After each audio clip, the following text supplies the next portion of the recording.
Hello everyone.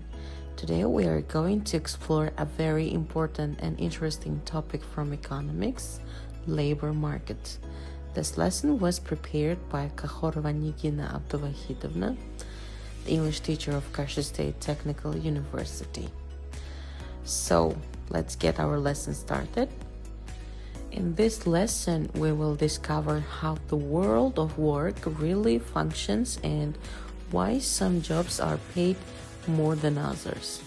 First of all, by the end of today's lesson, you will understand the basic idea of the labor market and how it operates in the economy.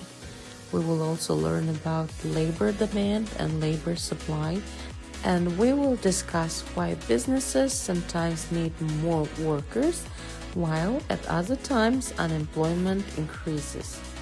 Another important part of our lesson is wages. We will talk about the factors that affect salaries and why different professions receive different levels of income. For example, why do doctors usually earn more than cashiers? Is it because of education, skills, responsibility, or experience? Together, we will try to find the answers. In addition, we are going to study different types of unemployment and their causes. Some people lose jobs because of technology, while others may struggle because there are not enough opportunities in the market. And we will also discuss whether technology helps reduce unemployment or creates even more challenges for workers in modern society. And of course, as English learners, we will practice using modal verbs in an economic context. This will help you improve both your grammar or your speaking skills at the same time. Now let's begin with a short warm-up discussion. I would like you to work in pairs for about 3 minutes and share your ideas about several interesting questions. And first, why do you think doctors usually earn more than cashiers? Second, what happens when there are more workers than available jobs?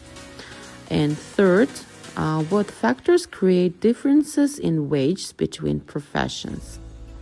And finally, can technology reduce unemployment, or does it create new problems for workers? While discussing, try to think not only economically but also socially. Remember that the labor market affects people's lives, families, and future opportunities. So let's start our journey through the labor market and discover how the world of work really works. The labor market is one of the most important parts of every economy because it connects workers with employers. In simple words, it's a system where people sell their skills, knowledge, and time, while companies pay wages for that work. Every country depends on its labor market to produce goods, provide services, and develop the economy. Several important factors influence the labor market and determine how many jobs are available and how much workers earn.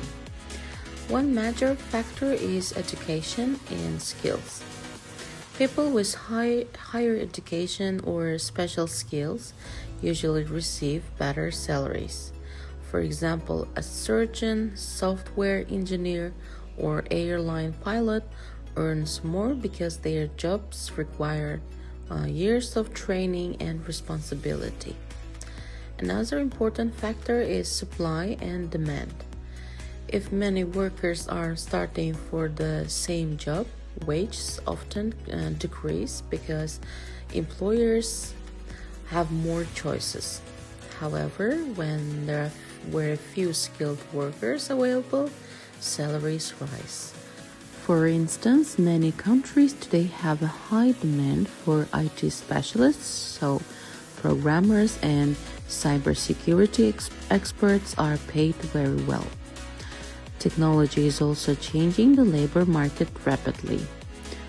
Machines, robots, and artificial intelligence can now perform tasks that humans once did manually. For example, supermarkets use self-checkout machines and factories use robots to assemble products. This can reduce some jobs, but technology also creates new professions such as app developers, digital marketers, and data analysts.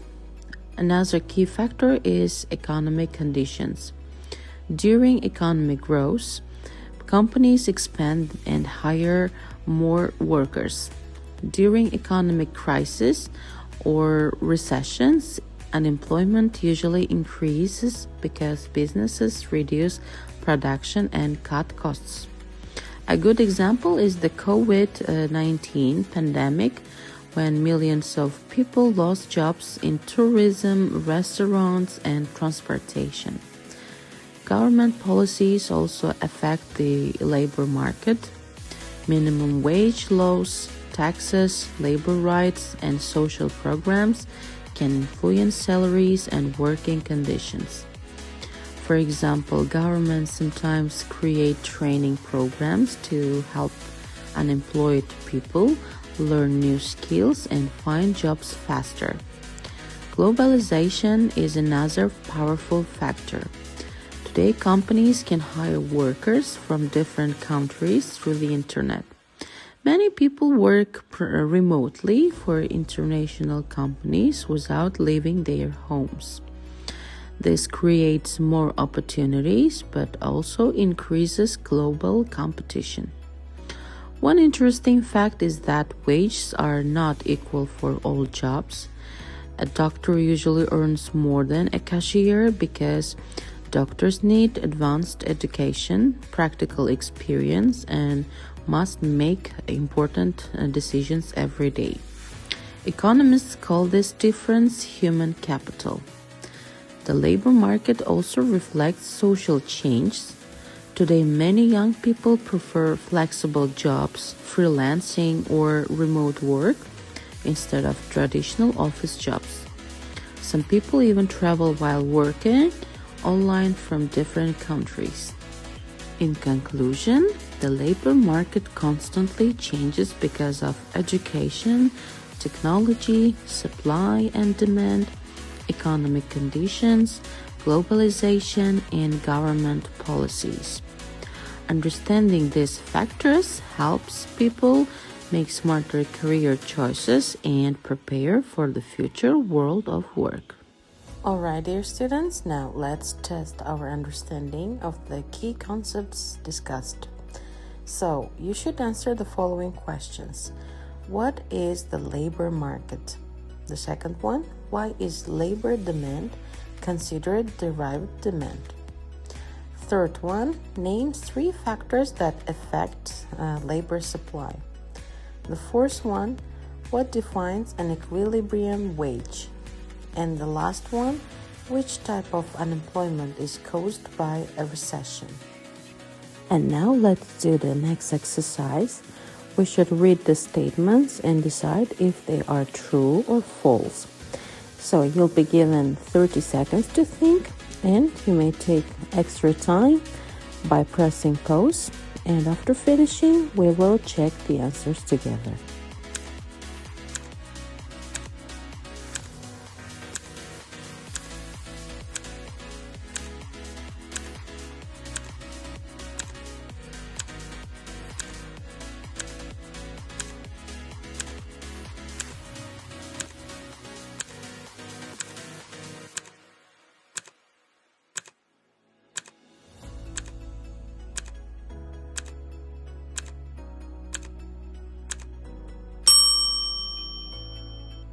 Now let's check the answers.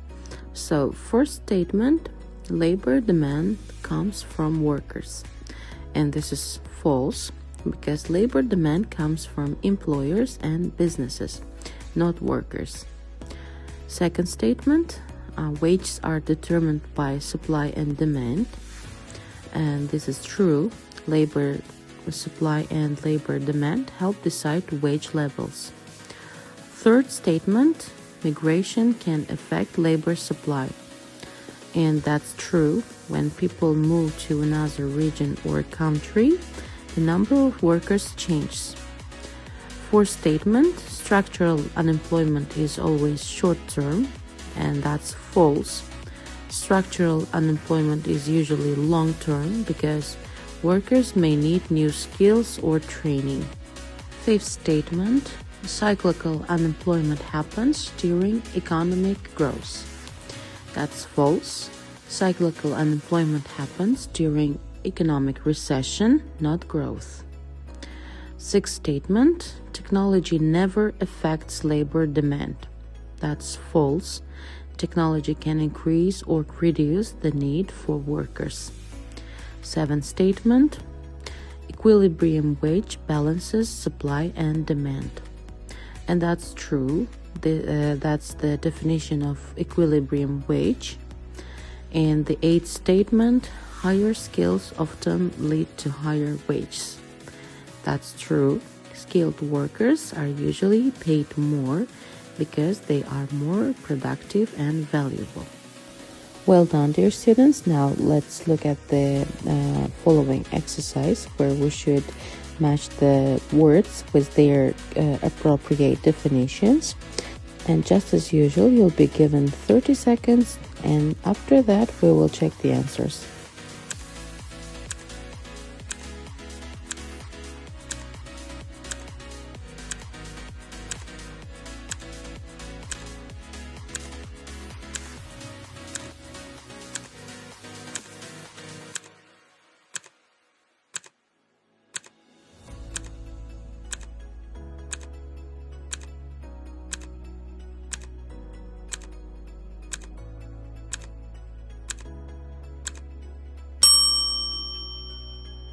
Alright, now let's match the words with the definitions.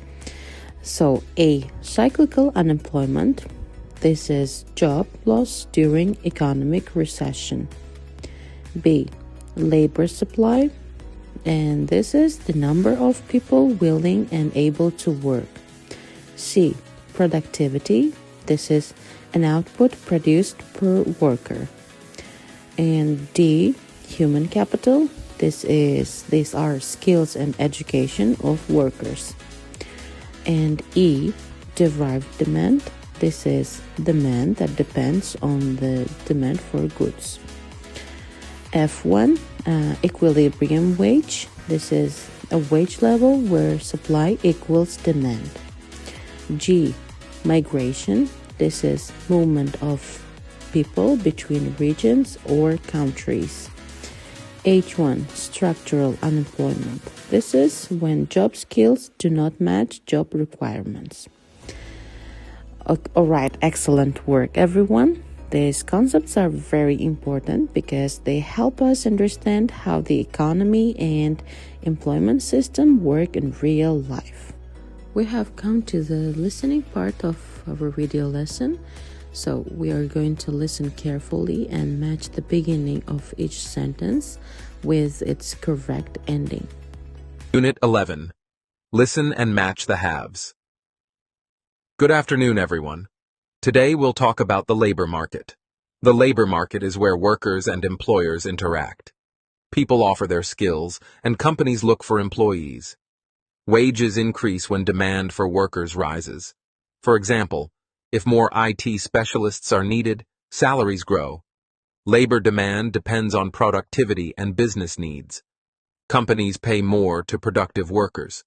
Unemployment occurs if labor supply exceeds demand, when there are more workers than jobs. Technology can improve productivity, helping workers produce more in less time. Skilled workers usually earn higher wages due to better education or experience. Economic crises may cause cyclical unemployment when companies cut jobs.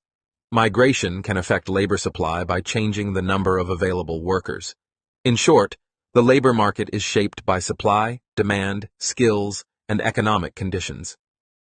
Well done, dear students. Now let's check the answers. The first one, the labor market is where workers and employers interact.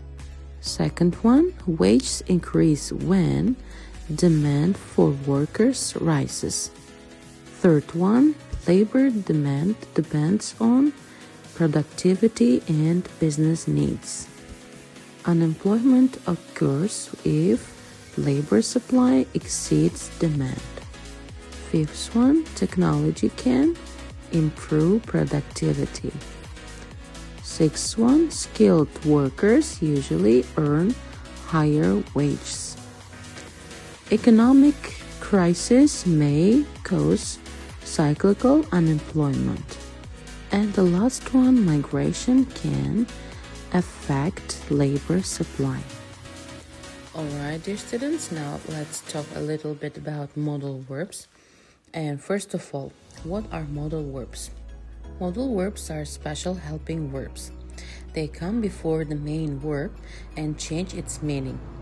Some common modal verbs are can, could, may, might, must, should, will, would, and shall. One important rule is that after a modal verb, we always use the base form of the verb. For example, she can speak English, not she can speak English. Now let's look at the functions of modal verb. First, can. We use can to talk about ability and permission. For example, I can swim very well. This means I have the ability to swim. Another example, can I open the window? Here, can is used to ask for permission. Now let's talk about could. So, could is the past form of can, but it's also used for polite requests and possibilities. For example, when I was a child, I could run very fast. And for polite request, can you help me please? And next one is may and might. We use may and might to talk about possibility. For example, it may rain tomorrow. This means rain is possible. Another example, she might come to party later. May is also used for formal permission. May I enter the room? Now let's remember some important grammar rules about modal verbs. First rule is modal verbs do not change according to the subject. For example, he can swim. We don't say he can swim. And second rule, after modal verbs, we use the base form of the verb, as we mentioned before. For example, it may rain tomorrow. And the third rule, to make negatives, we add not. For example, he cannot, she cannot, or we may not, you may not, and etc. And the fourth rule, to make questions, we place the modal verb before the subject. Can I open the door? Can you swim? Or may I come in? Alright everyone, before we finish the lesson, let me explain your home task clearly. For homework, you'll write a short analysis between 200 or 250 words. In this task, you need to explain how a recent economic event can affect labor demand and labor supply in a specific industry. First, let's understand what an economic event means. An economic event can be something like a technological advancement, a new government policy, an increase in migration, an economic crisis, or even the development of artificial intelligence. Then you should choose one industry, for example, the healthcare industry, the technology industry, education, tourism, banking, or manufacturing. After choosing your topic, explain how the event affects workers and businesses. For example, if technology improves, companies may need more skilled workers. Labor demand for IT specialists could increase while demand for some traditional jobs might decrease. Or if migration increases, labor supply may grow because more workers enter the market. Keep believing in yourself because you absolutely can succeed. Your effort today will become your success tomorrow. Thank you so much for your attention. Have a wonderful day, and I can't wait to read your creative analysis. See you in the next lesson. Goodbye.